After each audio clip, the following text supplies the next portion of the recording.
underway. Well, welcome. Thank you all for calling. Thank you for coming. There are people calling in to this. So we have a couple observers from AAAE who are joining us via Zoom tonight. So that's where my head was at for a moment. So I'm Kevin Mayfield, Director of the Arts Leadership Programs here at Seattle University. And this is the first of 3 national programs, student forums, focusing on the work of Wallace grantees. So we get to be the pioneers tonight. We're going first. The next one will be at DePaul University in Chicago, and then the third one will be at Drexel University in Philadelphia. So we are looking forward to this conversation, and we really appreciate our panelists for coming tonight and sharing the news of their good work.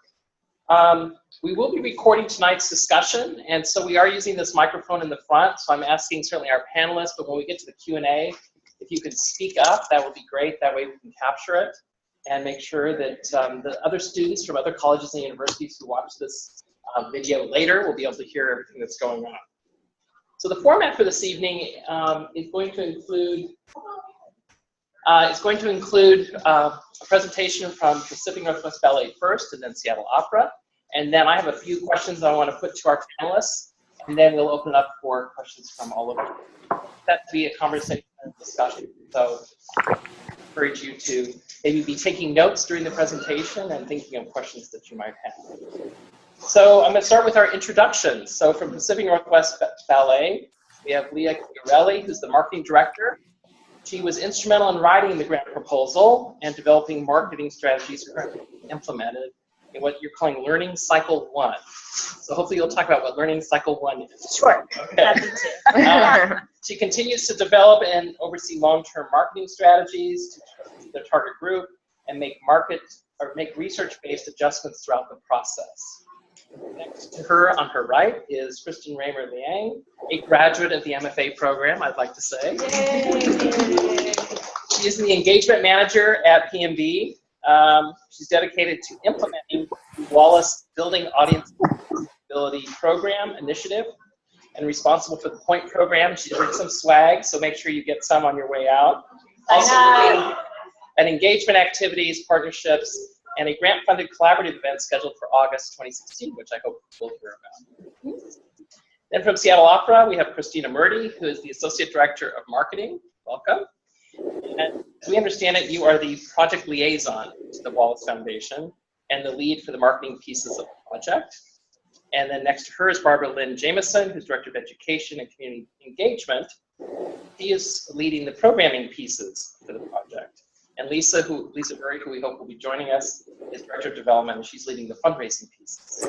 Without further ado, we will have PMB start and go through your materials. And like I said, we'll hold questions till we get to the 2 presentations, and then we'll look forward to a conversation. Great. I'll drive from here. Okay, perfect. Sure. Sit here. Okay, wonderful. So I wanted to start by telling you just a little bit about who Pacific Northwest Ballet is. We were founded in 1972. We're currently in our 43rd season. We're the 5th largest ballet company in the United States, with a company of 48 dancers, 56 musicians, 589 active employees when you count everyone, from stagehands to school to staff. Annual operating budget of about $24 million. All right, Kristen. So we perform at McCaw Hall. We have a total annual attendance of 230,000. So this work that we're doing with the Wallace Foundation now is really building off the first grant that we did with them a number of years ago. And in that first body of work, what we were looking at was audiences ages 13 to 34. And seeing what kinds of strategies we could put into place to increase audience attendance in those age groups. And we did really great with certain age groups, like the 13 to 18. Not as good with the people who were 25 and up. So for this second round of research that Wallace was funding, we applied for growing, retaining, and engaging audiences ages 25 to 40, because that's where we were seeing some resistance. So our thinking around why that age group and why now, one of the things that we really considered was where we're located geographically. P&B is at Seattle Center, which, as we all know, there's a Really there's a weird. little there's a water creek that comes out of that too. P&B is the red dot on the map, and so this is a map showing the development around where we're at. We know that our neighborhood has changed dramatically in the last 5 years with the number of people who have moved in the target age group, who are people who are working really hard, making good salaries, and calling the Seattle Center and South Lake Union home. And we were thinking, I'm not sure that we're actually reaching those people, that we know that we're here and that they're coming to see our performances. So the questions that we had, and it was all based on this: where do we find this 25 to 40 audience? Are we currently reaching them? What kinds of things do they expect to see from us, and are they seeing them? What sort of marketing will resonate with them? What kind of programming do they want to see? These are all big, big questions, things that we felt we needed to have answers to really design a program to engage with them and attract them and keep them. How do they define loyalty? This was a big question we had internally, because it was our feeling that people probably felt loyal to us, but how do they show that? We know, and I'll talk about this later, that P&B has a really strong national and even international presence with all the social media that we do, and we have a lot of fans who geographically are probably never going to come and see a P&B performance, but because of our place in the ballet world, they know who we are and what we do, and they engage with us that way. So are they loyal? Do they consider themselves loyal? That was the answer. So the long-term strategic goals were obviously and always to increase single ticket purchases, attract new residents in our surrounding neighborhoods, and convert sometimes attenders into more regular attenders at P&B. The grant speaks to going about this work in sort of two really distinct ways. We have a traditional marketing approach that we're employing to try to find people ages 25 to 40 and float them offers, create collateral that appeals to them, speak to them in the way that they want spoken to encourage their attendance in main stage performance programs. Also, as a part of that effort, Chris is going to talk about it more, but we developed this program called The Point, which is really simple concept of an opt-in email list of people that we know are in our right market, where we can encourage their attendance through different offers and collateral, and then track it in real time to see that if it works or not. So that's one piece, the traditional marketing for main stage performance programs. And then the other piece of it is we're collaborating with Seattle Art Museum and a number of other movers and shakers in the Seattle dance scene to curate an evening at Summer at Sam at Olympic Sculpture Park. And in a nutshell, it's going to be a number of different performances matched up with different sculptures, all happening on one night as part of an existing event that Sam already has. What we're trying to do with that performance is invite people along, people that we know are already initiators and madly in love with P&B, in the process of curating that art, to see if being involved with a project like that from the start will create a loyalty to P&B in those people, and if those people who attend that event will in turn come back next season to attend performances. So two big goals, pretty different, but tied together in the middle, with the overall goal of just trying to, if what we're offering to these people is actually working, if they want to have buy-in and participation in the artistic product, or if they just want to come and research. So I came on to this project because it had been funded, and so I came in right at the beginning of the research period, which began last June. We selected a vendor, and then we held some focus groups, and then this fall we also did a large-scale survey. We got our qualitative data as well as our quantitative, and now we're going on to more research in terms of tracking purchase habits among the Point members, which we'll talk about later, and tracking overall single ticket sales to this target group to see if we're meeting our benchmark and to see if our strategies are working, basically. So coming out of the focus groups in particular, we got some really good actionable feedback, mainly knowing what are the barriers. We know a lot of the motivations that people might come to the end, and we got a lot of affirmation that people still want to kind of have a different experience. They want to see a live performance of it you're not going to get to see again. They want to talk about it with their friends. They want to go out for a drink afterwards. They love getting free alcohol at the venue. All of our members but why don't they come? And I think this ties into the new demographic shift in the neighborhood surrounding PNB. The number one reason that came out of our focus groups was a lack of free time. People felt really overwhelmed. They might be working 16 to 18-hour days. They might take a break to go have some dinner and go right back to work. So they might not have sort of the bandwidth to want to go out after that or make that time commitment. That was another issue, that they didn't necessarily want to sit through what they perceived as 3 hours of ballet. So that also led to there being a lack of knowledge about the art form. Some people felt like they didn't want to feel inexpert when they go to see a ballet. They don't want to feel dumb or like they don't have something to talk about, but also there are still some misperceptions about what it is that we're actually putting on. Some of them didn't know that we offer mixed bills, which might be 3 or 4 shorter ballets within an evening that is more like 2 hours. So how do we start to remove those barriers?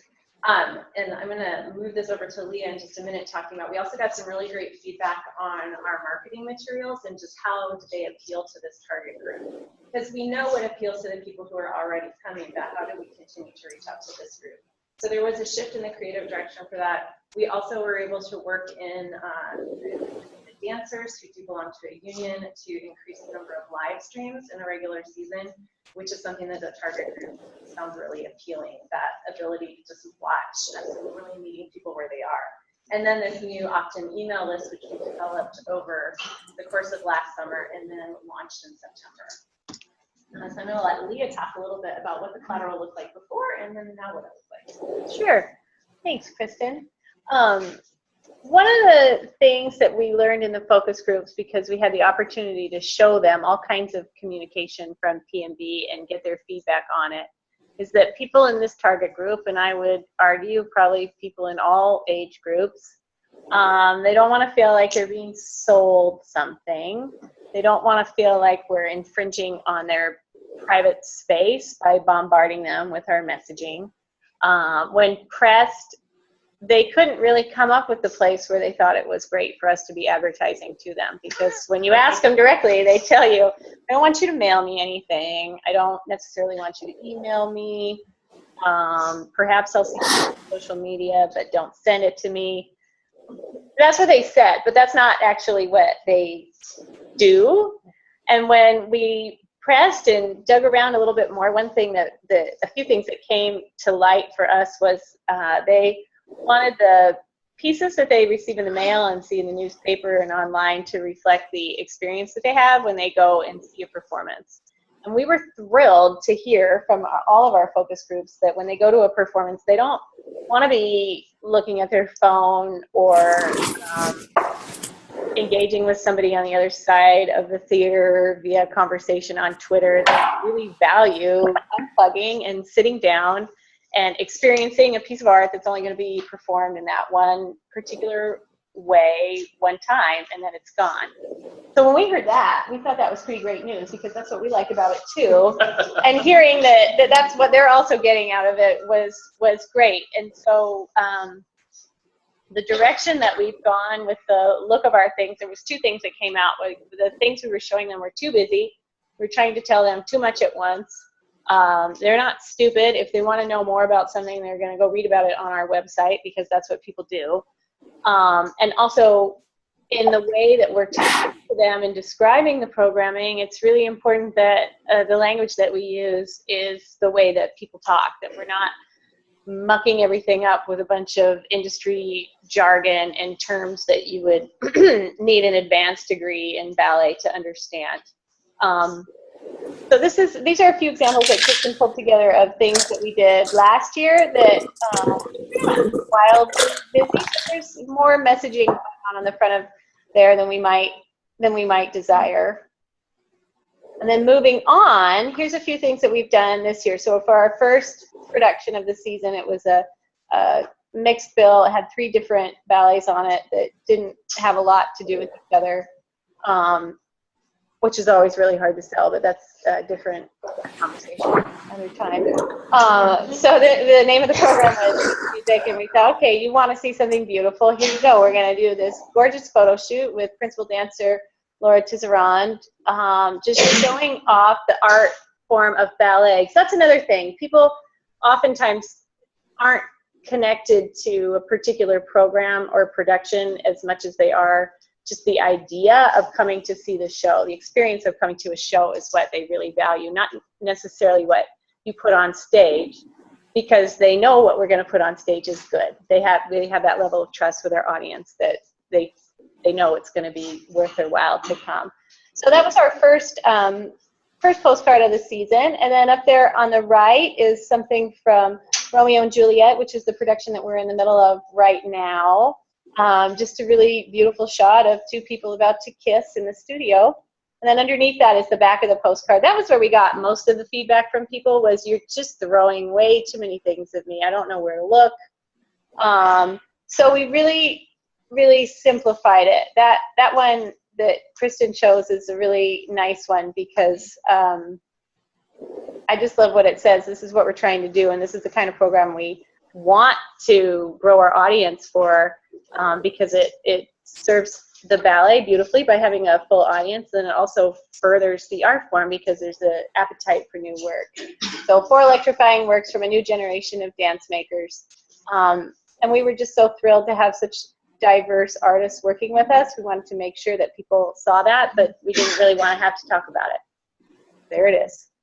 And then a little calendar, because we do have all kinds of education events, and that's an objective of ours as well, is to increase people's knowledge about the extra add-on events that we have. People tell us that they want them. They tell us they don't know that we have them. We're like, we tell you.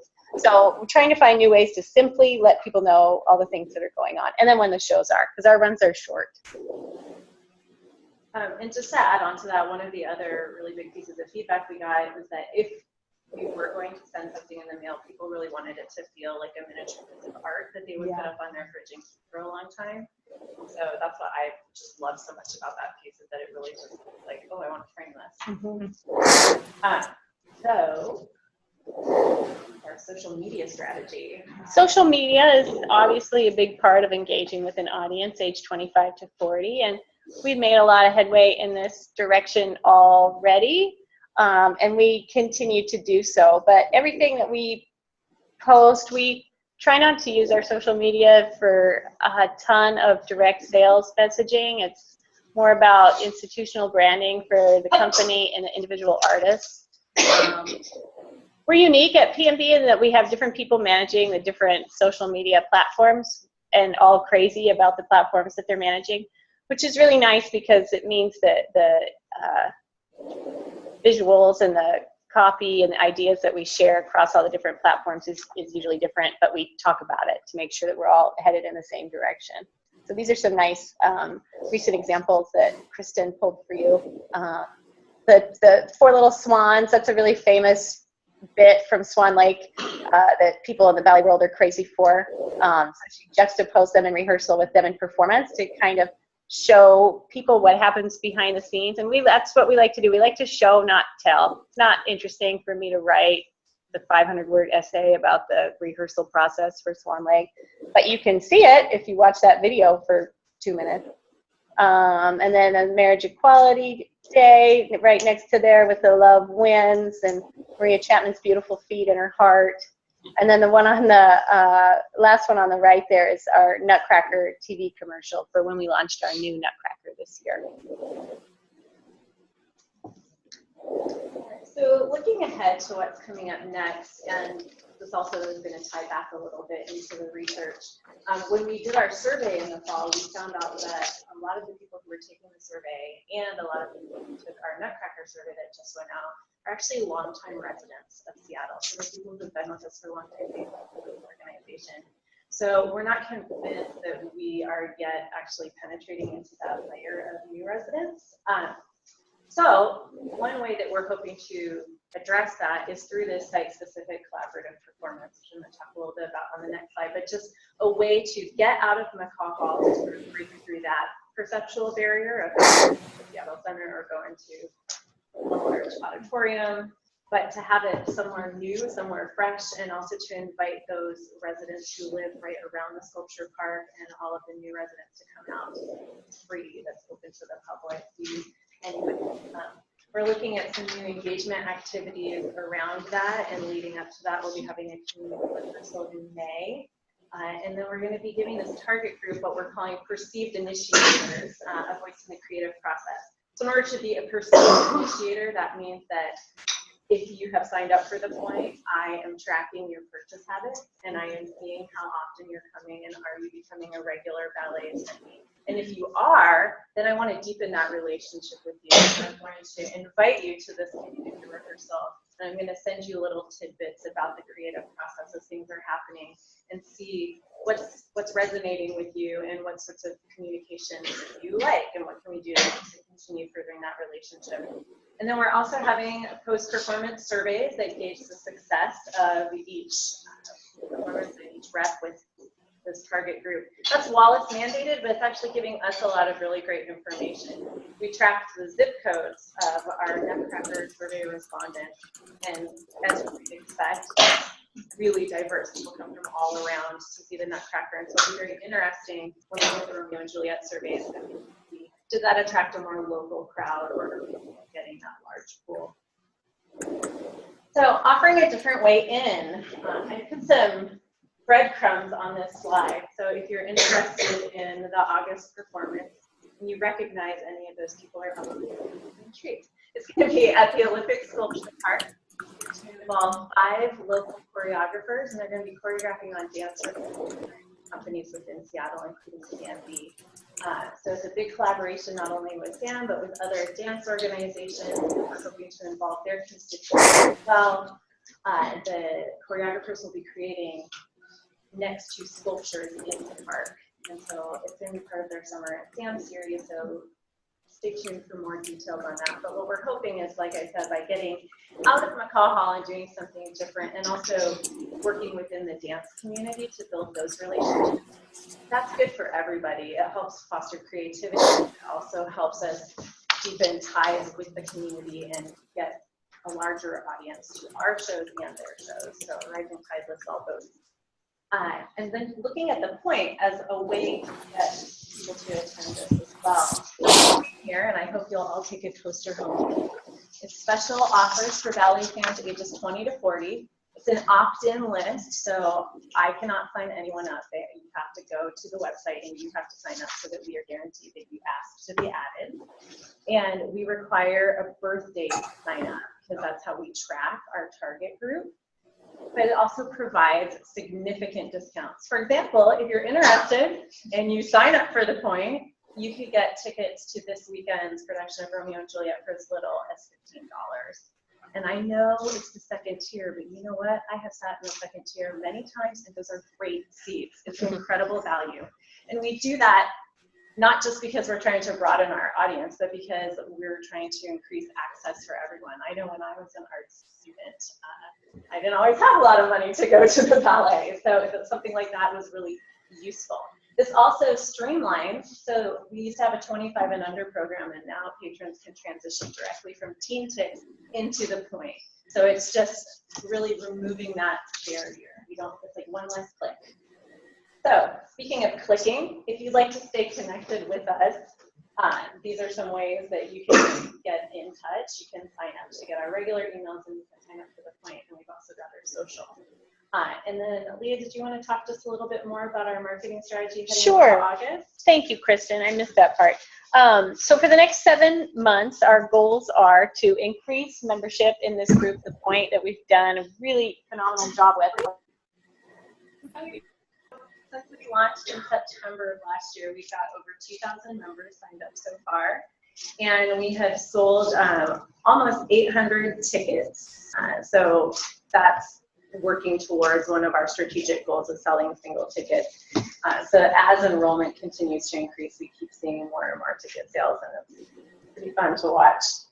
So we're watching that, and then we also know that not everybody wants to join an email list, and not everybody is going to be thrilled with the offers that we float through the point. So we're tracking just purchases over time from people who are ages 25 to 40, and the hope is that we'll see both of those numbers rise congruently. Where do we get the greatest return on investment for these efforts for people who are 25 to 40? This was one of the things we learned in both focus groups, and then also in the surveys too. People are crazy about The Stranger. Who knew? The Stranger Suggests is a very popular place to look for stuff online and in print as well.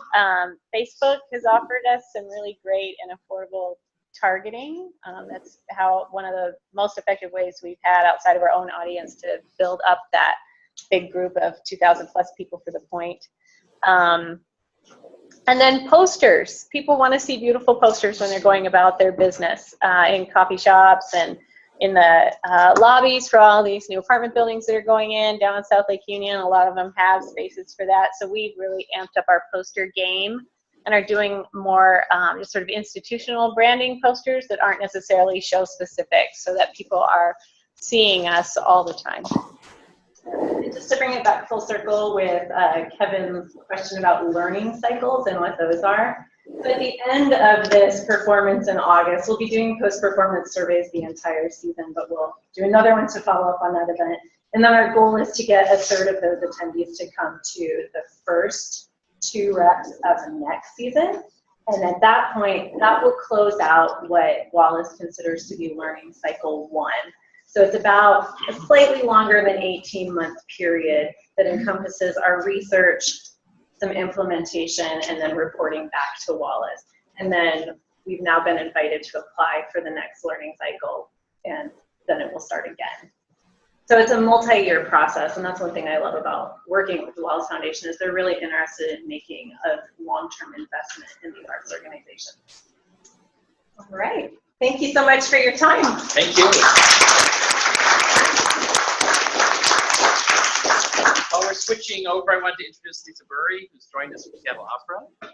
Thank you, Lisa, for coming. Also, because we're also about social media, feel free to post anything about going on tonight, photos, anything on Twitter or Facebook or any other preferred social media platform. Hashtag Wallace. Right, hashtag Wallace.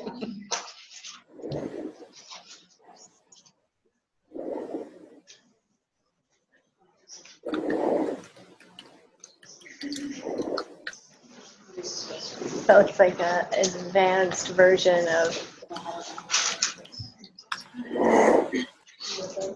I'm fine. I was just going to speak to myself here, please. Sure.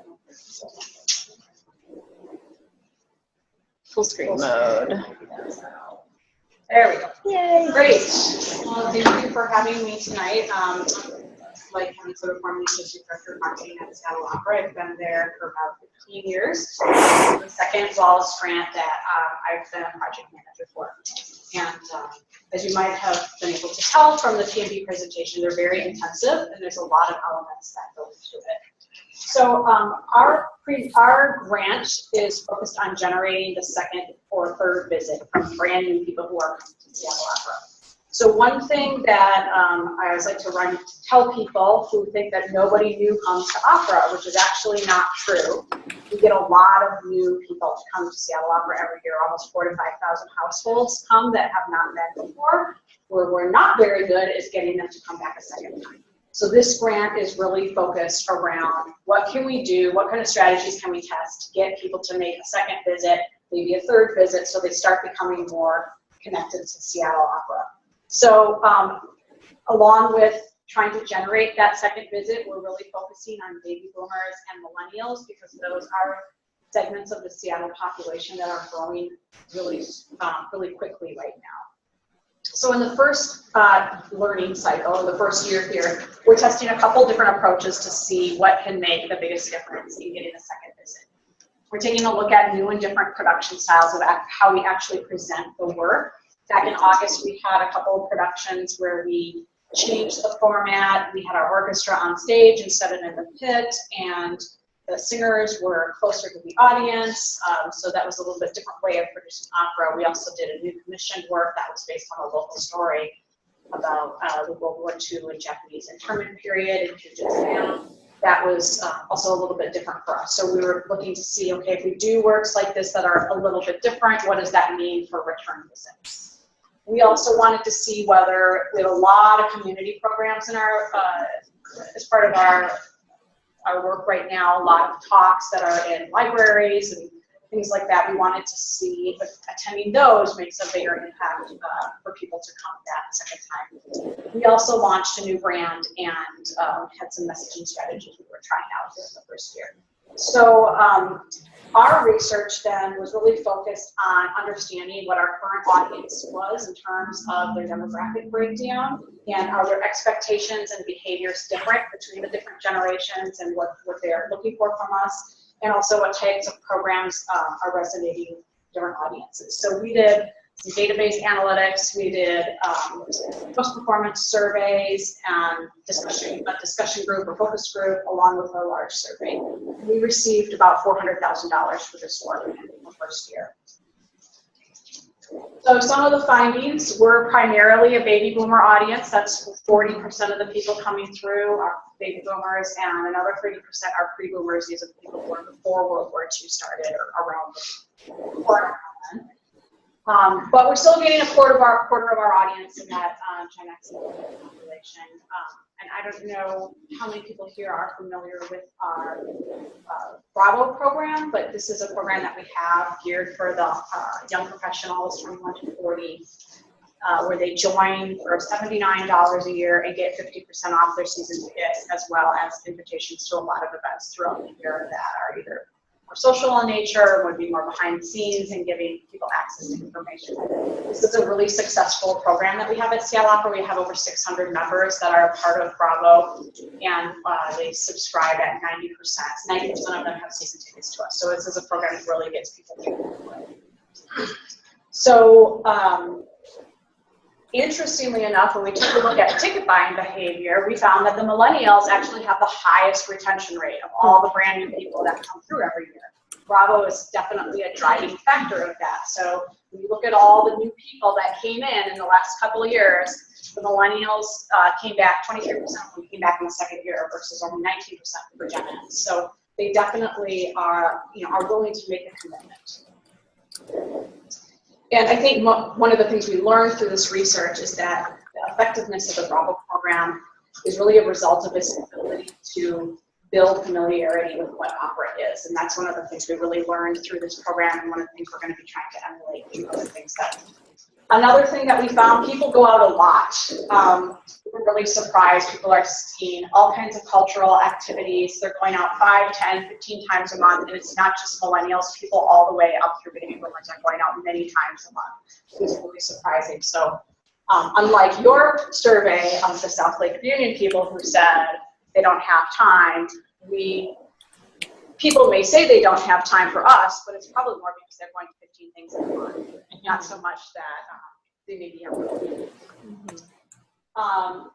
People, when we ask people what's the driver in terms of the art for coming to Seattle Opera, the immersion in music was the strong part for people, followed by sets and costumes and passion of singers and these sorts of things. But the immersion in music was really what attracts people to opera. And the final thing here that we learned is that these new sort of people who are just trying Seattle Opera out for the first or second time, they're attending Seattle Opera because it's a special night out.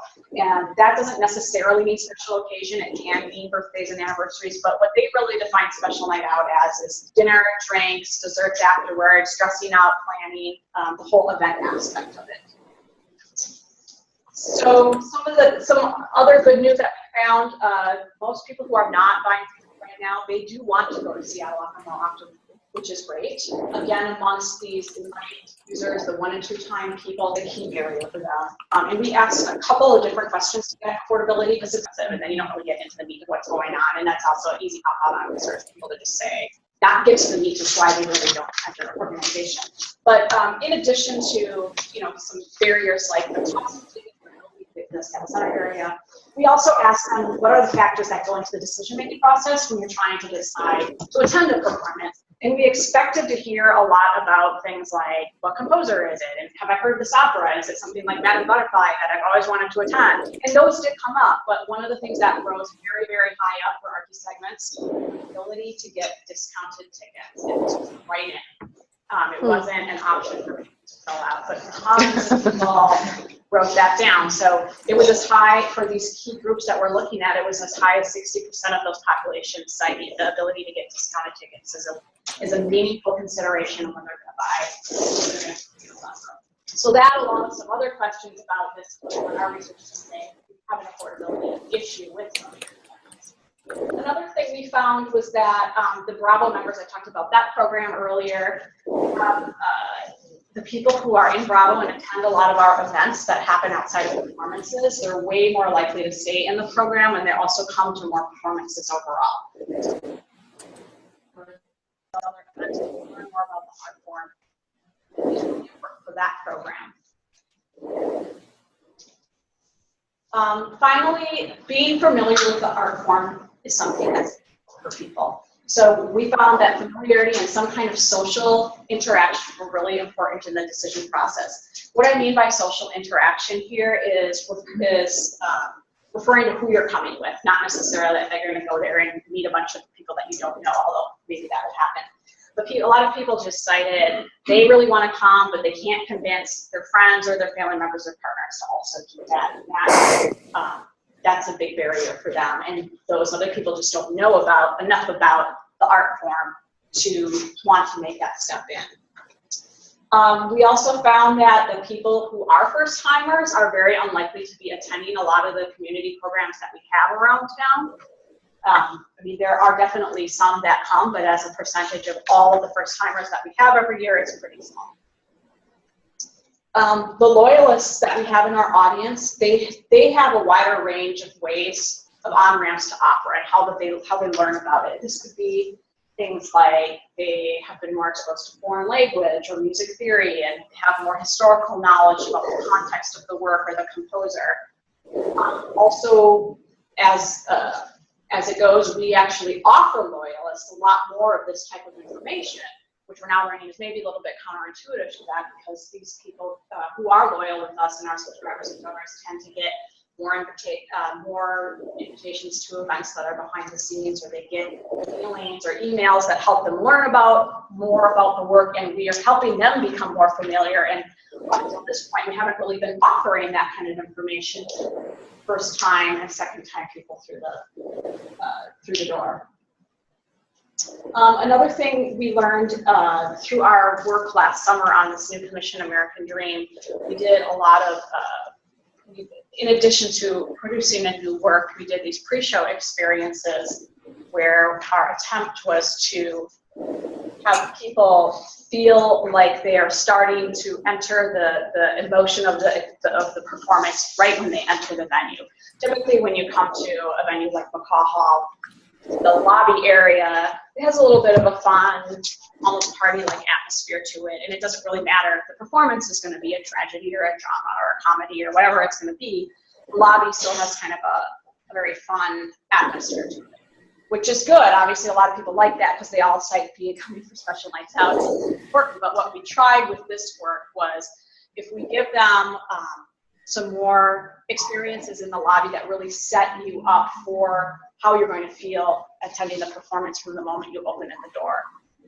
What does that mean to your overall enjoyment and appreciation of the work? And that worked very well for us on American Dream. And there were things like the picture here where there were exhibits, and I don't know if Barbara, do you want to talk a little bit more about what we did there? Sure. This work was commissioned by asking people in our community. It started a couple of years ago, asking people at all different events. SIF partnered with us. What if you had to leave your home tomorrow, what would you take with you? What's the most important thing to you? And by combining all these stories together, our librettist created a fictional story and kind of layered these characters.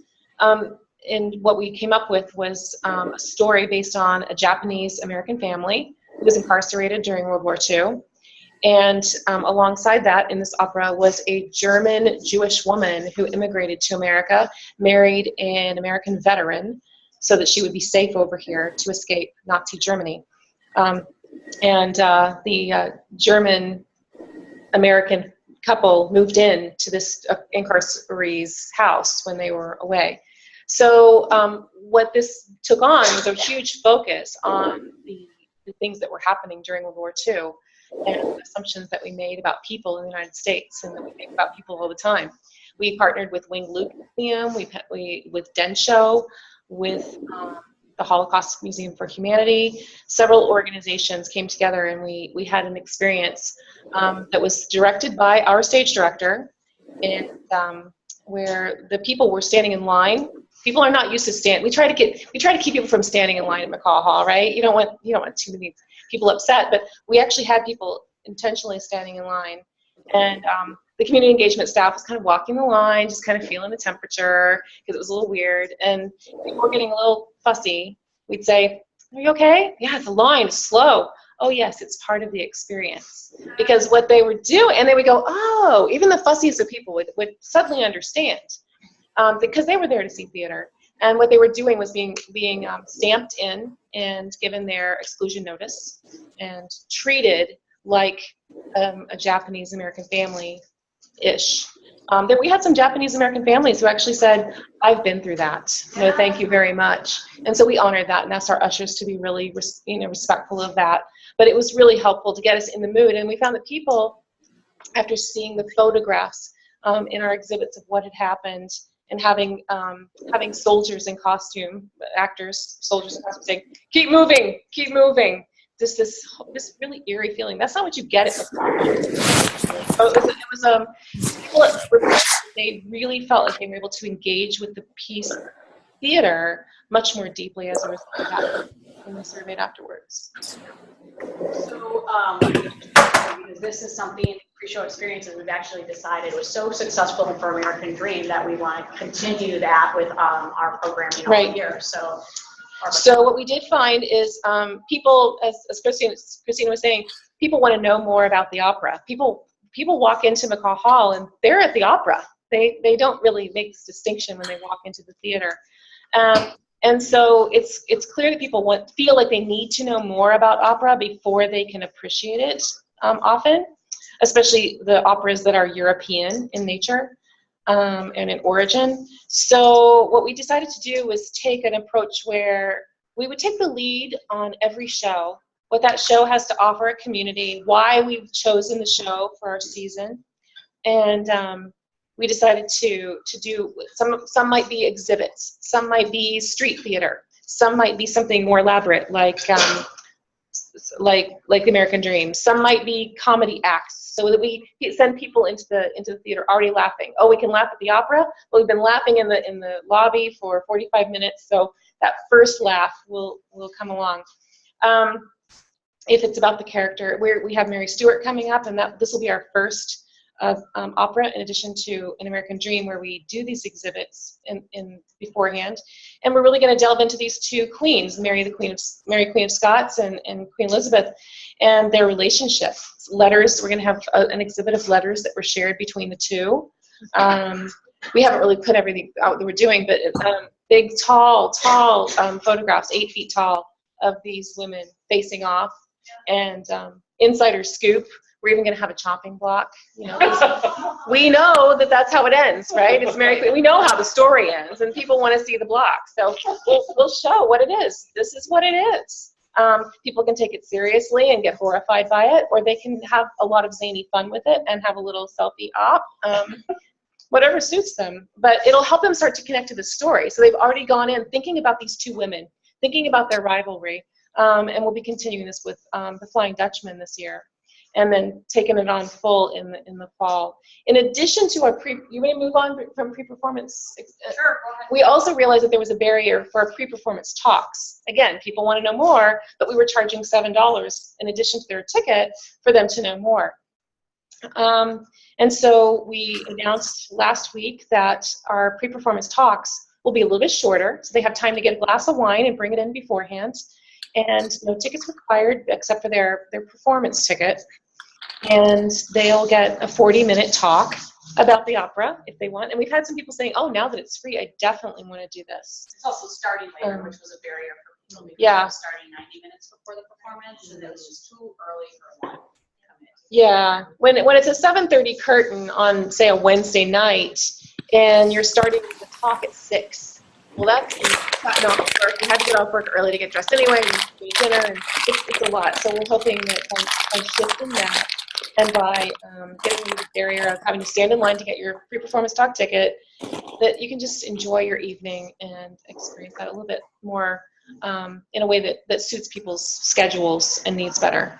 So that'll also start with Mary Stewart. And also getting on this idea of people like to know about opera before they come. Christina had mentioned people are not attending our community engagement events. We have these talks in libraries. People don't come. So it was an interesting conundrum that we had. If people aren't coming, how can this play into this Wallace grant? And yet, the things that were happening in the community libraries were done in the middle of the day. People are working, except for the pre-boomers. And they also were just talks. But we also saw that music is the driver. Well, if music is the driver, then we thought maybe, what if we shift more to the evening, try some different venues other than libraries, because we don't really go to libraries anymore very much, years ago, right? So we do the libraries, but we also do coffee shops, pubs, things like that, and involve music. So we'll have live performers talk through the story. Instead of just talking about the story with a PowerPoint, they get to hear the story. Do I like this music, or is it weird to me? And hopefully they'll like it and get to come. So they have that little taste test before that really big jump into buying that ticket. And we hope that that will encourage our second visit. Again, this is more about encouraging the second visit and the third visit and not getting them in the door the first time. Although we're not going to say no, they come for the first time. So we love having them for that. But so those are those are some of the things that we're doing differently, just trying to get rid of those barriers that exist to connecting with that opera in the story. Because while the driver seems to be the music, the keeper seems to be understanding that historical. So we don't want to. Sometimes we've learned. I came into this project after it was funded as well, and just as we were starting the research, and finding that people say one thing but do often another, and don't quite understand. So we also need to look at their behavior. One of the reasons also that we tackled so many changes in the after performance was because that's where we have the most opportunity for impact. We will still do these community programs, but if we triple or quadruple our audience, we're still only talking about maybe 50 to 100 people at least. When we're at our performance, that's the most impact. It's a very, very large percentage. We're really focusing on ways we can familiarize them with the work while they're there. Is one of our big. Another thing that we're doing around familiar is how to welcome new people into it. So I'm going to backtrack for just a minute. We have started we're in the third year of a program to really work on subscriber retention at Seattle Opera. And then working on what we do with 1 to 3 year subscribers to make them get through that period. We've been doing things like visiting them at their seats and talking to them about their experience and having questions and offering them free meals. We've been working really hard on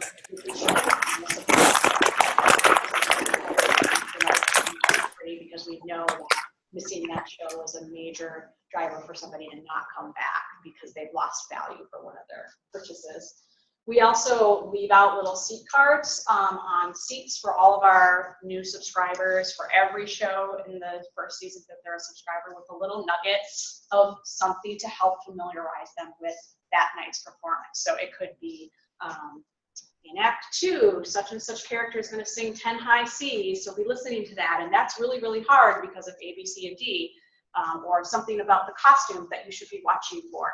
And we have them written by somebody in our artistic area, and that gives people something to watch for. It makes them feel like they're in the know when they're there, and it's pretty easy to produce. So we've already been doing all these things with our new subscribers, so then when we came to this, we were like, well, I wonder what we can do that's similar to this for brand new people who are just buying one ticket, which doesn't, typically we wouldn't make that sort of investment with a one-time person because it's expensive to make such a big investment for somebody who's not made a big commitment. But we're trying that as part of this grant. So the little note cards I was telling you about, we're now extending that to all the new people who are coming through the door. We're also greeting brand new people at the opera, either at the front door or at their seat. We can do this through our technology with ticket scanning, so we can identify who's brand new and talk to them and give them some pointers about, okay, is this your first time in the hall? Oh, I've been here for the ballet. Oh, well, I'm glad you're here for the opera. Let me tell you a couple things about what happens when you're here for the opera. Like, we don't seat people after the music starts. Oh, really? Oh, I'm so glad you told me that, because otherwise I would maybe have, tried to come in late, or maybe I would leave to go to the bathroom and I wouldn't be able to get in. So just trying to help people understand sort of what happens at the opera so they're not so intimidated by everything. And I always find through all these times when we talk to people, we learn so much. The first time that we did hall visits to new subscribers, the day after I came back from that, we implemented like 15 new things that we had never thought of doing before. So, and the same thing has happened through this talking with brand new single ticket buyers. Like, we found people were very confused by our seating map on our website, and they thought they were buying in the first row and they ended up sitting in the back row, and vice versa, and they were very upset. And a lot of people are probably too embarrassed to say, they're not going to go home and later send us an email. But because I was talking to them at their seat, they felt more comfortable in telling me that, and then we could go ahead and try to solve the problem for them right there, in addition to solving the broader problem of what's wrong with our seating map online. So some other things that we're doing, remember I talked about how Bravo has been a really successful model for us in creating and familiarizing people with opera. So this is something we're going to try to use with some of our other demographic groups. Barbara talked about singers in the community. That's something that we've been doing with Bravo since its inception over 18 years ago. It's always been singers at all of the events that happen. They may only sing one or two pieces, but it always gives people an exposure to the art form in a venue like a bar or a club or whatever. They hear the human voice in that setting. That's been very impactful for that program. We talked about trying out new venues, possibly adding other ways for people to see behind the scenes, what's happening behind the scenes. Some other things that we're also testing, we have a lot of advertising challenges. If you remember on the pie chart, a huge percentage of our audience is over the age of 65. They tend to consume traditional media like TV and radio, and they read the newspaper, which you all may not know what that actually looks like.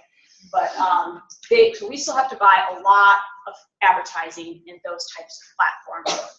And that doesn't leave us as much of our advertising budget to spend on other platforms that millennials may be more interested or maybe consuming, like streaming TV or Hulu or whatever other things like that. So we're going to be using some of our grant money to try out a lot of those platforms.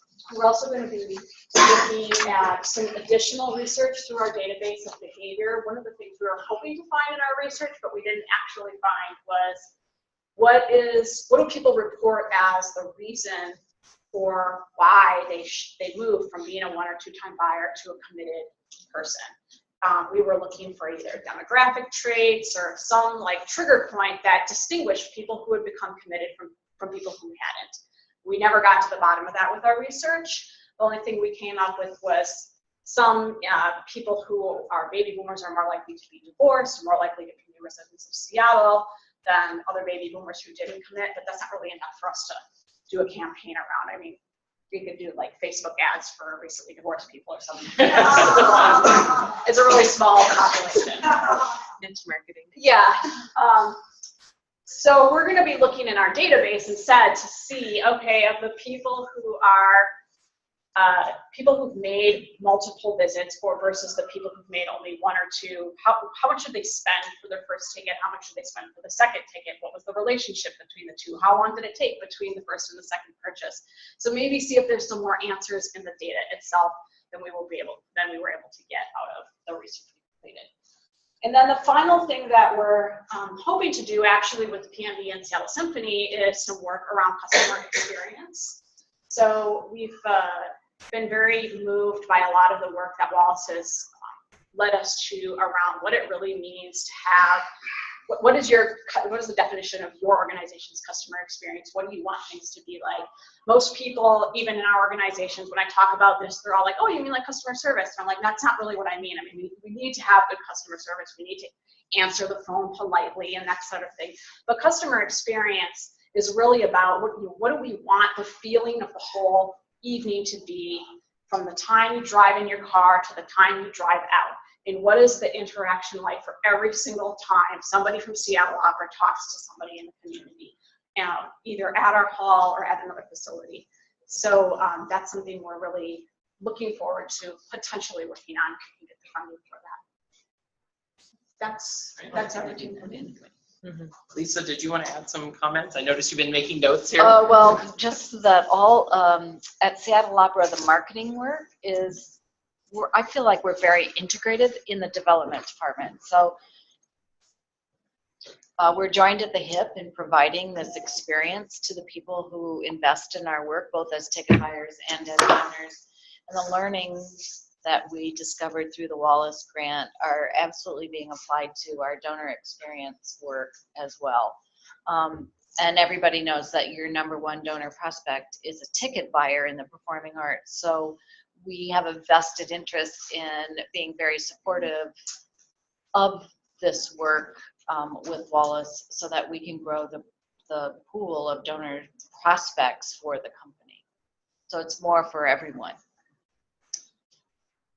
So that actually leads me to my first question, which is both organizations have talked about, I would say, really repositioning the artistic work in new and innovative ways. So what strategies did you use internally to get the artistic side of the organization to say, sure, we'll do that. You know, we'll have singers go out to a bar. We'll have, you know, a dancer be in the lobby when they should be warming up or whatever it is, you know. So how did you go about getting that buy-in from the artistic side?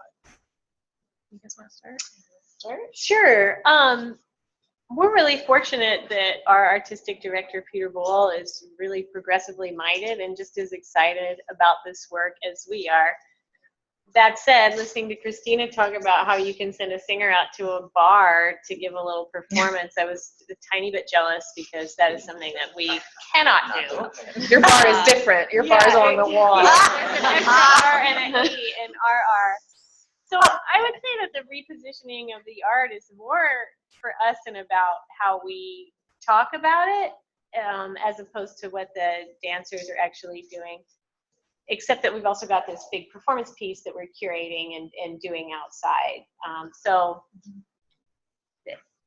everybody's really on board with it. I think we all recognize the need to engage and retain and attract and keep our audiences 25 to 40. So people are really on board to try. I think we're in a similar situation. Our general director is really supportive of the work, and he is new. Been there about a year and a half, depends on the measurement you use, how long he's been on the ground. But we just had a conversation. It just seemed to make sense that we did this work, and it seemed feasible. And there was a lot of just buy-in, and I think it just made sense. And then even beyond making sense, it was supported by all the research that we had accumulated through the Wallace. So just, do you have anything to add to that? No, I mean, I don't think our main stage programming is drastically changing. I mean, it's changing anyways because, as she said, he's our new artistic director, so he's got a different take on what he wants to put on. But yeah, the idea of having singers in the community was not met with any resistance from him. But we're also not bringing our, main stage singers into bars. By and large, we're hiring other people for that. And it's an expensive proposition. That bringing singers into talk and with a pianist and carting your piano in your electric piano, because not everyone has a piano in this location. But it's that's what we do, and even in opera, our big driver and expense is the people that it costs to put on the work. It is very performing arts is just that way. So it's something that we're looking at being really strategic about. So it's not we're just going to throw it out there, because we do about 70 of these a year, and we want to pay our people well and do a great job. And so we're really looking at that strategic. So we're just not throwing it out there. We're looking at how can we really find the people who are gonna benefit from this the most. Our new general director, Aiden Lang, really believes that the community is at the center of our work, and the community is why we do what we do. And so the Belongings Project that Barbara was talking about earlier, that was the inspiration behind the new opera called An American Dream. We had a donor who already felt that kind of work was very important. So all of this was very, I think, inspiring to Aiden as he was interviewing for the job. He was excited. Part of the reason he took this job is because we had already started this work. And that paired with this lead gift, they really wanted the company to do some groundbreaking work in the area of community engagement. So the timing was all kind of beautifully fortuitous. Yes, and then when Wallace came in, because you know, when you get a big grant from somebody, you don't want to create programming or activity to do just because you get this big grant. You really want it to be meaningful, and we were thoughtful, I think, about how we were going to use it. So it's exciting. And I guess I'll build on that, because one of the things that P&B mentioned was that I think for the sculpture part, you're actually wanting to involve your target community in the creative process. So can you talk a little bit more how that will happen? Yeah, that is definitely still in process, because we want to give the target group sort of a voice in the development of the creative work, but at the same time we have to respect the artistic integrity and the creative vision of each choreographer. Luckily, the 5 choreographers that we're working with have different levels of interest in that collaborative process, but in ways that are going to work out really well. So it could be what we're looking at are having the main elements potentially decided at this community rehearsal in May, but there may also be some opportunity for it to be decided like by email or a popular vote online.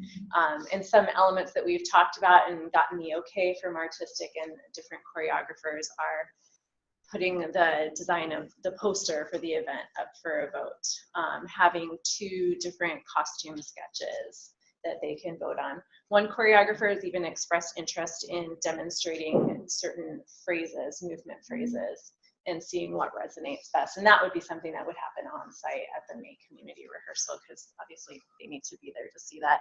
But just ways that we're testing out. If you are actually involved, you're not doing the work, you're not doing the dance, but if you are allowed to have that say and your input is valued and then actually implemented, then are you more invested in the work itself? Are you more interested in actually coming to that event? And does that deepen your relationship with the organization? And I think it will, based on the research, both in our focus groups and the surveys, that people are interested in that. And we even see that in people's purchase habits and the fact that there are over 1,000 arts organizations in Seattle. People want to do a lot of different things. They want to curate their own experiences. They want to be, you want to feel like you're a mover and a shaker, and your ideas have value. And so I think that's what we're trying to provide to that target group as a way in. And then if it's successful, I think that we can definitely then take those findings and look at how can we replicate this. It sounds like that was your experience with American Dream, right?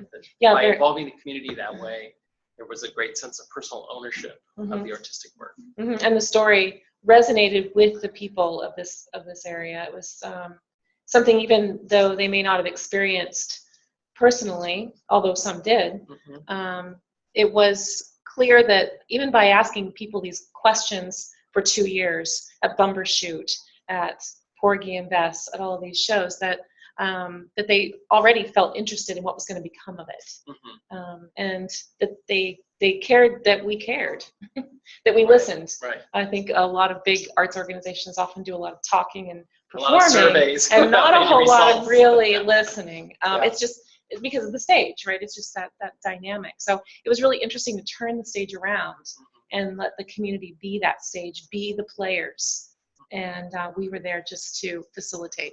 I think it was really helpful to break down the barrier of so many people think that they know what opera is and that they don't like it, and it's not for them, it's for the old, it's for the white, it's for the wealthy, and it's about some other group of people that live in some other country far away and a really, really long time ago.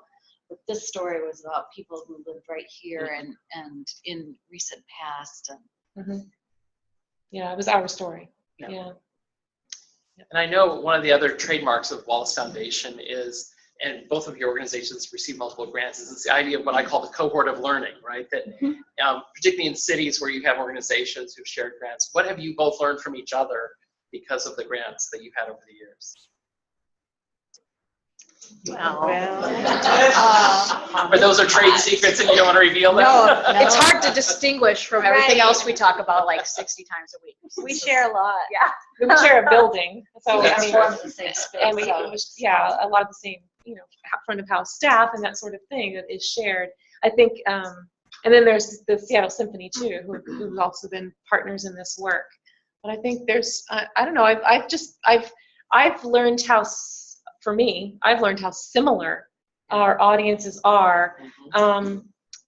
We tackle the same issues. We come up against the same issues, and I think we have learned that we have similar barriers that we ourselves have put in place that we're looking really differently at breaking down. You guys want to take a stab?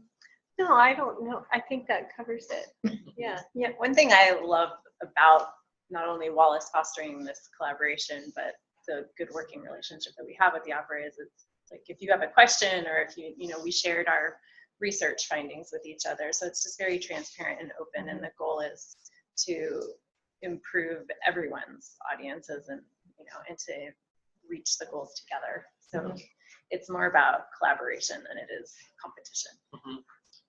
Great, thank you. Let's open it up. Speaking of collaboration, let's open it up to our students. What questions do you have? Yes. So for the opera, I had a question about the pricing. I think you guys were talking about how people said discounts was like the biggest write-in on your survey. So I'm wondering, is it the concept of a discount and a deal, or is it that they were driving for a particular price point? Did you ever find out? We didn't get to that level yet, but I think when we do in this next maybe 6 months, when we do a bigger study within our database of ticket buying behavior, we'll be able to see what the price points are for people at their first, second, and third visit, and try to determine, is it the price point or is it the discount through our database. But we didn't get to that in a survey. Yes. I have a related question to that. I have so many questions. This is really great. Thank you. So when you're offering these big discounts, and I'm totally one of those people that does take advantage of these discounts, so I appreciate them. My question is, what are sort of like the administrative costs to go into running, say, the Point or this Bravo program? And then how does that even out with the ticket sales that you make, or do you measure your success not by your revenue, but maybe by engagement or something like that? Well, for Bravo, we definitely measure it by overall participation, and the fact that we have 600 members and almost all of them are season ticket holders. So, getting 50% off is a lot. There's no question that's a big discount, but if somebody from my group sales office walked in and was like, hey, I've got 1,100 people coming from Microsoft for every single opera this year. Can we offer them 50% off? And I would be like, yeah, definitely. So it's really not any different than that. It's a huge group sale, essentially, and we'd be happy to have that from any company or any other place. And it's great that they're in an age range that we can see. The other great thing about it is because it's been around since the late 90s, I think hopefully in the next 5 years, we're actually going to start to see the people come around who dropped out when they had kids or they got busy with their careers. We've got all that tracked in our database, and I do believe that we'll see that come back when their kids are 15 or older or something like that. And are these efforts something that are an added on part to someone's job, or do you have someone who's full-time kind of managing these programs for the younger audiences? It's a full-time job, but there's other things that happen besides that. I mean, I would say it's like 50% of their job to manage this, plus all the events. Event management is just a lot of work. We have 2 board members that came from the Bravo program, and they're giving at the full board minimum level and subscribing at the full price and, you know, coming to the gala and buying a table. So there's lots of benefits to this program. Right. And it's not really part of the Wallace, but through the Wallace, we've also found little tidbits of other things. We are trying to be really directed with the research that we're doing with Wallace, but we've also found that we learned that a lot of our Bravo members have kids and in this age group. And so for my education and community engagement work, we're, you know, starting to look at that too, and how many of these parents are not part of Bravo that could be. So we're also just looking at that on the side too, and realizing that there are probably audiences that we could be retraining when they drop out of Bravo if they knew that we had programs for toddlers and little kids and teenagers. So we're also looking at that. It's actually 20% of the members, so it's a lot. If we have 600 members, it's over 100 members that have kids that don't, and they also are more likely to not attend our 8 p.m. parties that are at clubs for obvious reasons. Right. So, Right. I would say that we don't offer discounts that we can't afford to offer. So they really work for us too, and for them. And then with all the tracking that we're able to do in real time, we can see what's effective and what's not. And one thing that I found that's very interesting in tracking point purchase habits is that the point discount will often be the way in, but subsequent purchases, that patron may choose to buy a more expensive seat because they may want to they want to choose a different seat, or they want to go on a night that discount isn't offered. So basically it's like you can choose the experience that you want to have. And so these pricing strategies that we have are intended to provide a range of options. Katie and then Nina. So each of these discount programs, it has an upper age limit, right? So obviously that disqualifies these people from participating. But I'm wondering if you guys have strategies for converting these discount ticket holders, either single tickets or subscriptions, to full price tickets before they age out to the programs. Is that something that you guys are strategically trying to do, or is it just building through past that 40-year-old point? Sure. Well, because we have the point, and then we have a lot of people who are just in the right age group that we're looking at who buy outside of any kind of an offer. So those people are rolled into our regular marketing machine. We're utilizing the data that we have about how they behave to encourage them to attend performances and offer them discounts when we have them. And that's the right thing for us to do, just to get their attendance. Yeah, I sort of think of the point too as like, it's very top of funnel, right? Of the marketing funnel. And so it's like, okay, you get them in, now they know about the art form, they're excited about the ballet because they see how amazing it is. They might continue to use the point because that's what works for them, and that's great. But what I've also found is that we've had a few members of the point who have subsequently bought a subscription because they really liked it and they wanted to make that deeper investment. And so again, it's really about what kind of relationship do they want to have, and how are we facilitating that by keeping the stream of communication open, by continuing to make those offers. And if they're getting our regular marketing emails, they're going to get a follow-up email after they've attended a performance. They may eventually then get an invitation to subscribe based on their purchase habits, and we can see, oh, you're coming all the time. So I would say, yeah, definitely, we would love to move people, into a higher ticket price or a subscription before they age out. But it's really about what works for them. for us, Sorry. Go ahead. I was going to say, we actually, our Bravo program used to work like that. It had this sort of reverse model of you got 50% off in your first several years that you were a member, and then you gradually got a smaller discount, which doesn't really reinforce making a commitment with us. So we dropped that, and now it's just 50% off until you're 40. When our regular subscriptions are up to 35 and 40% off, so it's not a huge step to go from 50% off to 35% off. And I think, a lot of people understand what the program is meant to be. And to be completely honest, we often see a lot of drop off as people get closer to 40 because they're having kids and they've got career complexities. So it's certainly an area we can always strive to do better in, but I'm also realistic to what happens to people when they're 40. We also learned from the Wallace. That wasn't meant to come out like that. Do you edit that afterwards? We also learned that the Bravo participants who come to the community, to their engagement events, the bars, the parties, the stuff, who come to the intermission, those people are more inclined to have a deeper commitment over time. And so I think it's important for us to be looking too, if then they're having children and having families and getting married, or not having families, or deepening their relationships with their bosses at work, whatever that is, if we are engaging with them, I think that the research would then show over time that the more deeply we are engaged with them, the more likely they are to make that transition from that 50 to 35%, and then to become a donor and a subscriber and donor over the long term. I think that's where that social interaction really comes into play. You really see when you build relationships with people. So we're not selling tickets or providing funding opportunities. We're building relationships with people. Okay, Nina. So my question sort of deals with the social media strategy, and I know that you had a really great point up there. When I think about how I consume it as somebody interested in the art form, what has been driving me lately is following not necessarily organizations, but performers. And I'm curious, both with P&B, are you finding that more engagement happens on the organizational side, or are you finding more people are engaged with the individual performers? And like examples like Misty Copeland, for example, like I've been familiar with her before it kind of blew up, and then I just like was all over her social media and following her.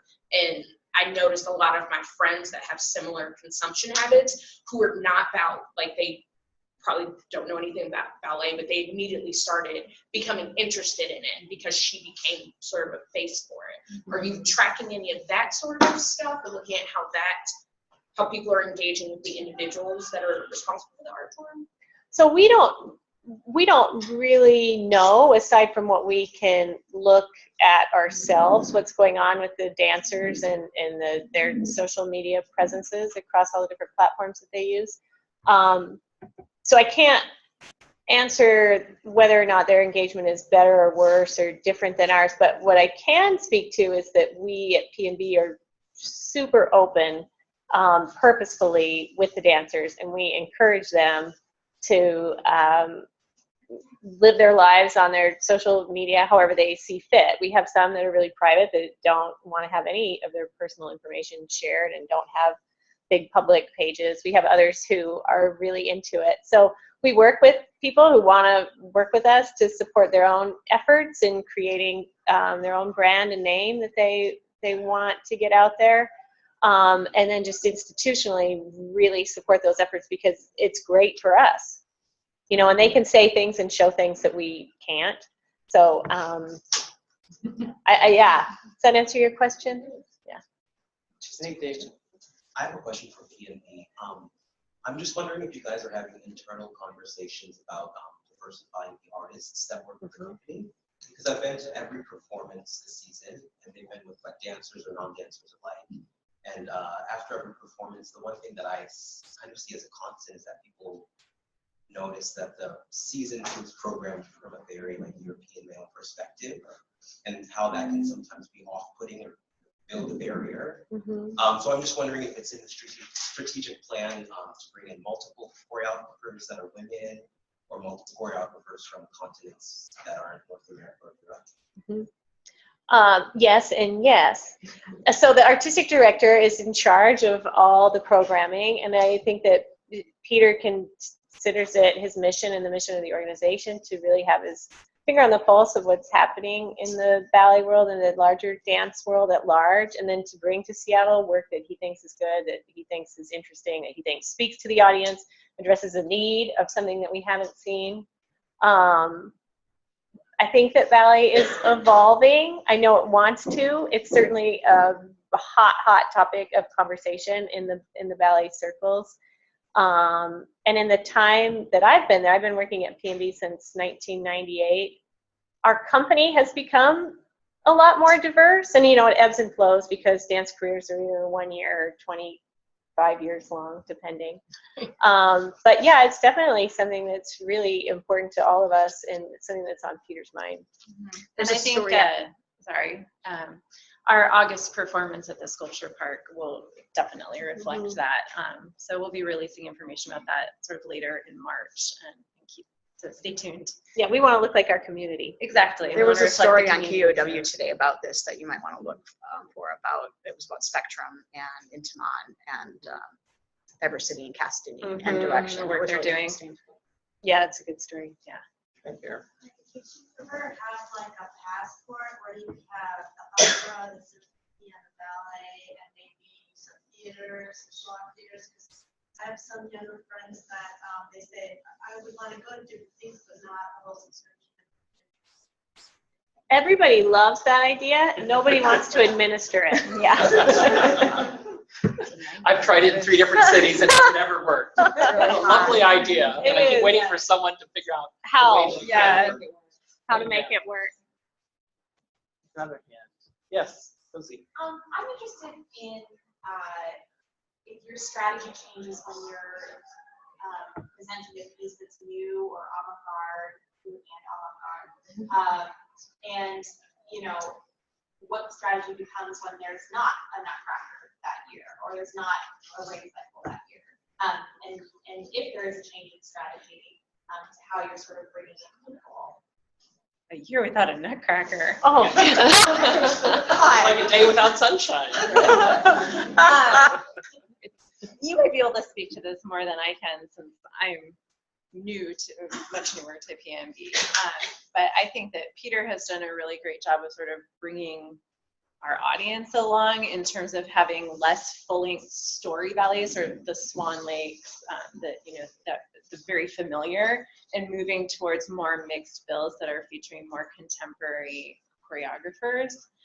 But that's been a slow process, and I don't know about marketing differently. I can tell you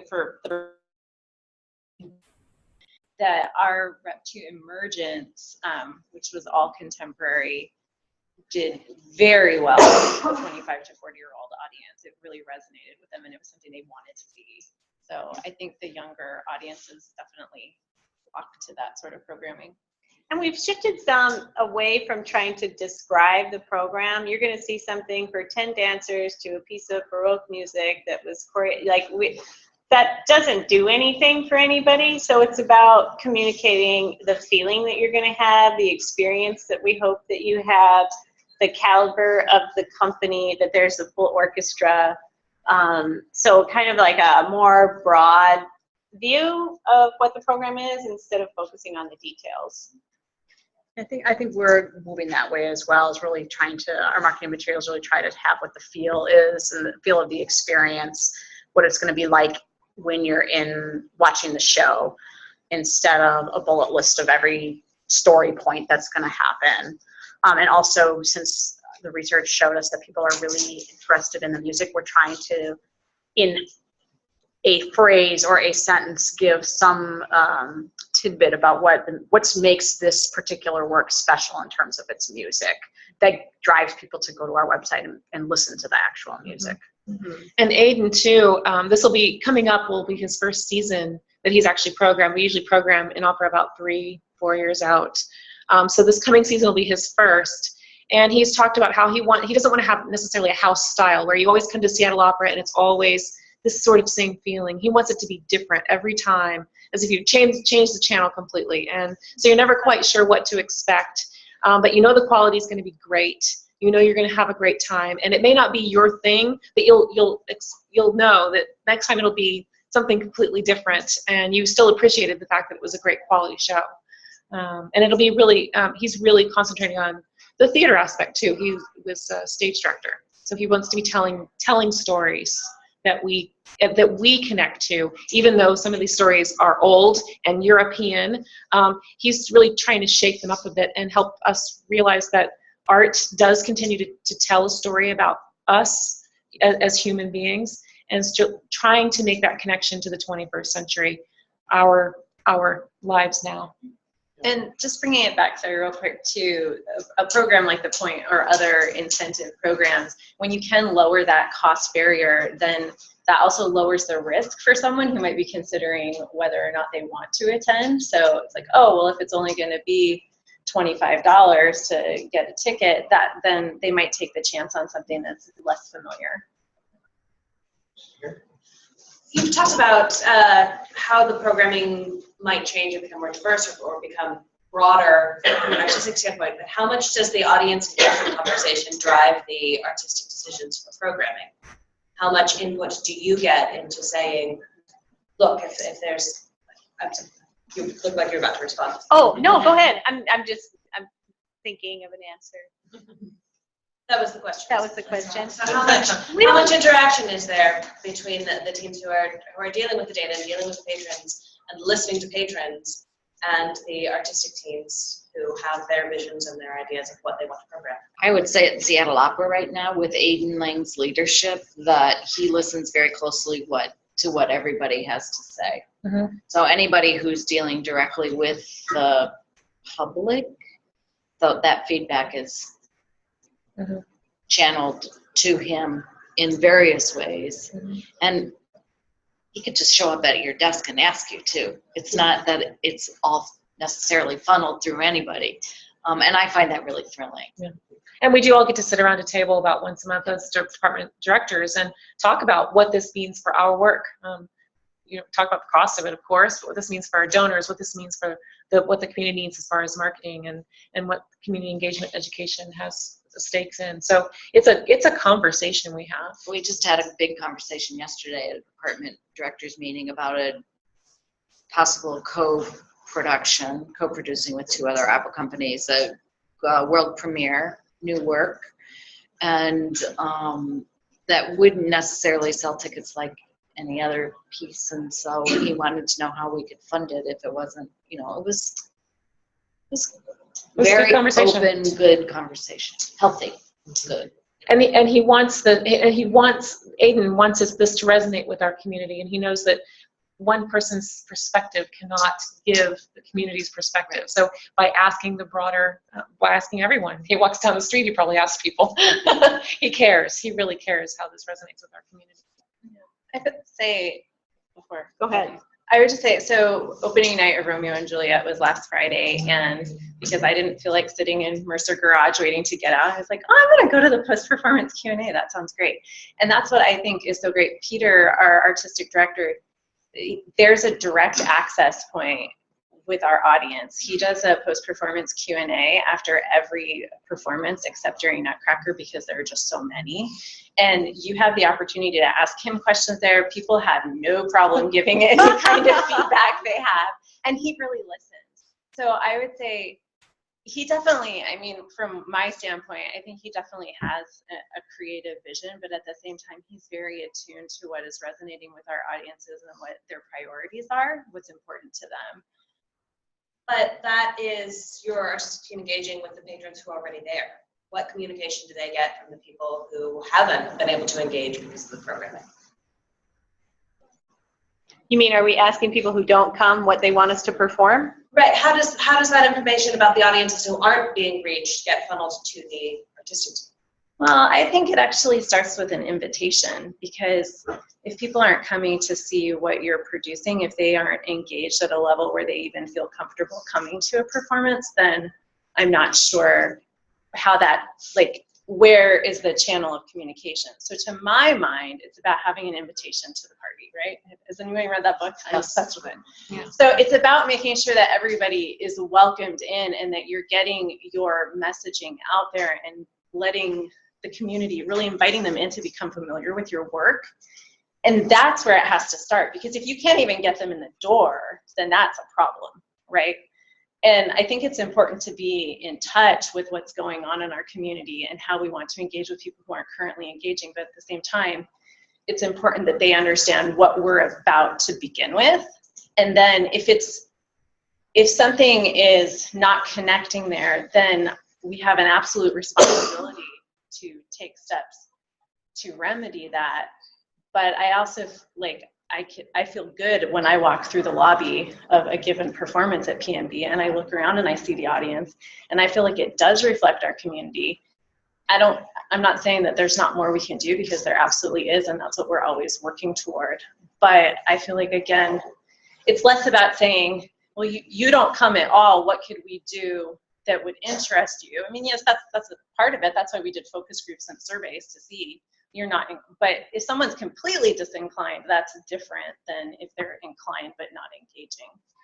Well, thank you for asking that question, because it's a really hard. It's a hard one, but it's important. Yeah. So I, as a staff lead for the governance committee, and the last time the governance committee met at Seattle Opera, there was a really healthy conversation about moving forward with the president's idea of creating a community engagement task force and going out into the community and talking to groups of people who don't come to the opera and asking them, what would you like to see? Is there anything? We're a 501c3, which means we're a service organization.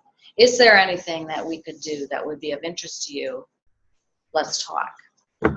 So I believe it's eventually going to happen. It's going to be a 5-year plan. We may have some input into that.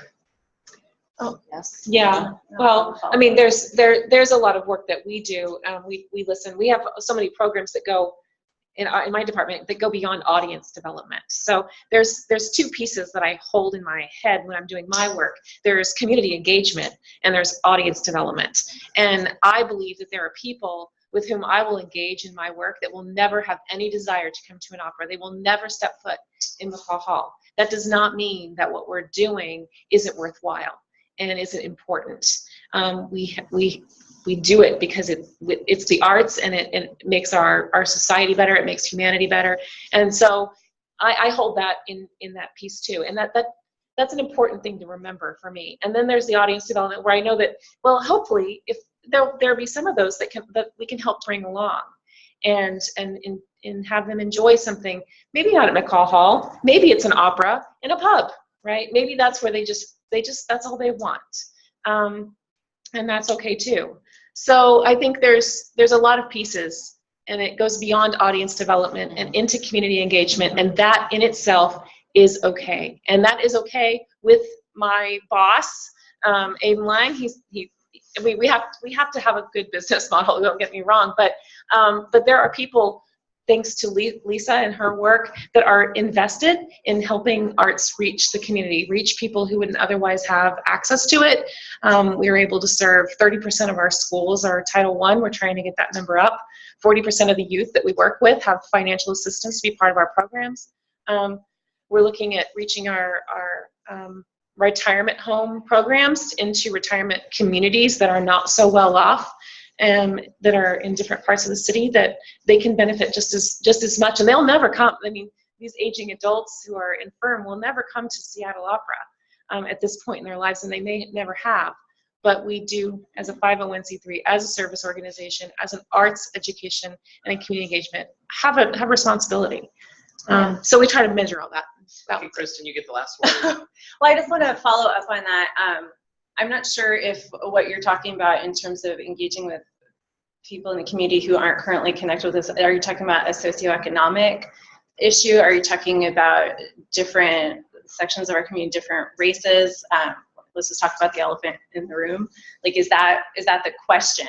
Yes, if they're not reflected in the programming, how do you engage with the audience? Engage audiences with programming that isn't reflecting. Great, and I just wanted to make sure I fully understood that question. So for me, I'm still at the beginning of my learning about this, but since the fall, our artistic director, our executive director, and our director of community education have been a part of the racial equity cohort that is being put out by the Office of Social and Racial Equity. Yeah, Justice. and we were part of that. We were part of that.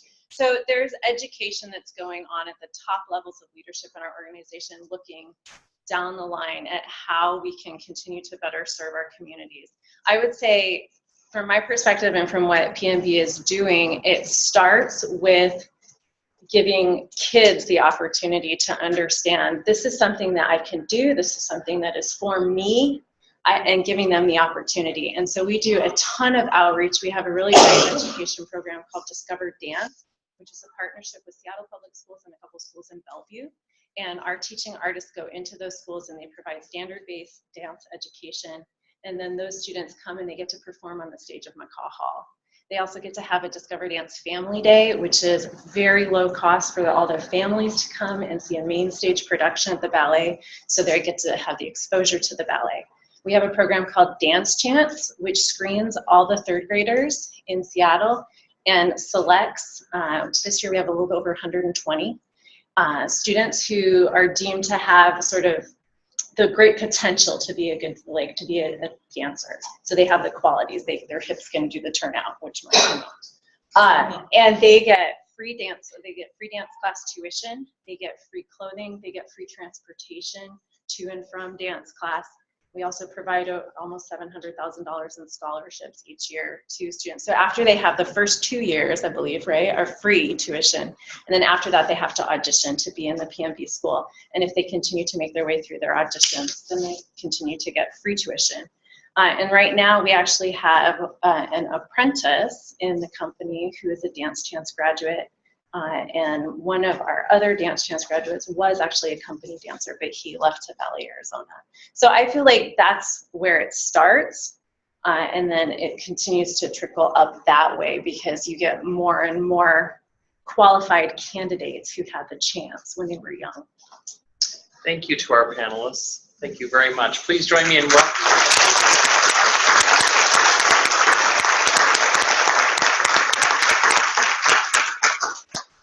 We hope you'll join us for some refreshments. I would love for our panelists to stay around if you can for a few minutes and take any individual questions that you might have. Thank you for coming.